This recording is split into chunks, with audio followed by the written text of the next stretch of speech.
الزمالك وبيراميدز مش سايبين حته قد كده من حقهم، وهيعملوا اللي مفيش نادي في العالم عمله. صعدوا الموضوع للمحكمه الدوليه. بص على بره عدل، يعني انت كده يا اهلي الثلاث نقاط اللي انت طالبت ان هم ما يتخصموش منك في نهايه الموسم هيتخصموا منك. لا ومش بس كده، هتتعاقب ورابطه الانديه هتتعاقب. الموضوع كبر يا جماعه. الاهلي رابطه الانديه نزلت بيان قالت احنا اعتبرناه مسحوب، شلنا منه 3 نقاط اديناهم لنادي الزمالك، خلاص على كده اعتبرناك فايز. الزمالك عاوز ايه تاني؟ عاوز ال3 نقاط اتخصموا من اهلي نهايه الموسم. قال لك لا ما فيش خصومات. الاهلي بعت لنا مستند بيقول ان هو ما كانش في نيته ان هو يتسحب وكده، فبالتالي مش خاصمين منه نقاط.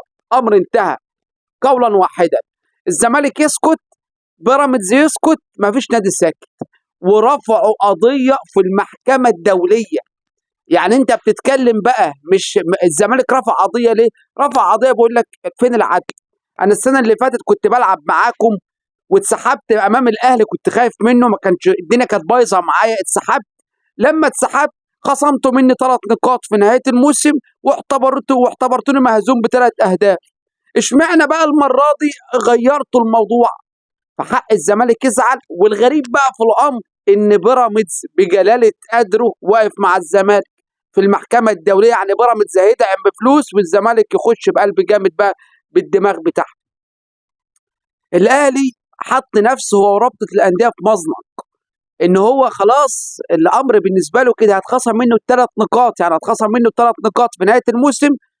الغريب يا جماعه اللي يجننك ان الاهلي بيقول لك انا هرجع اشارك على الدوري الثاني، وخلاص انا موافق على قرار رابطه الانديه بان انتوا اعتبرتوه مسحوب ومهزوم 3 اهداف من الزمالك، وانا اديت الماتش للزمالك. ده يثبت بقى ان قرار الانسحاب من البدايه كان خطأ فادح من النادي الاهلي. ده اثبات صريح ان سبب الانسحاب من البدايه والقرار والاجتماع الطارئ ده كان اجتماع خاطئ وقرارات فادحه وودت النادي في مكان تاني وحش. طيب السبب ايه اللي خلى النادي الاهلي اساسا يتسحب؟ ما لعبش، خايف من الزمالك، خايف من فريق ارقامه كلها صفر، بس عنده لعيبه تاكل الزلط. مع ان الاهلي عنده لعيبه، بس اللعيبه اللي عنده شايفه ان الزمالك هتهزمنا في الماتش ده.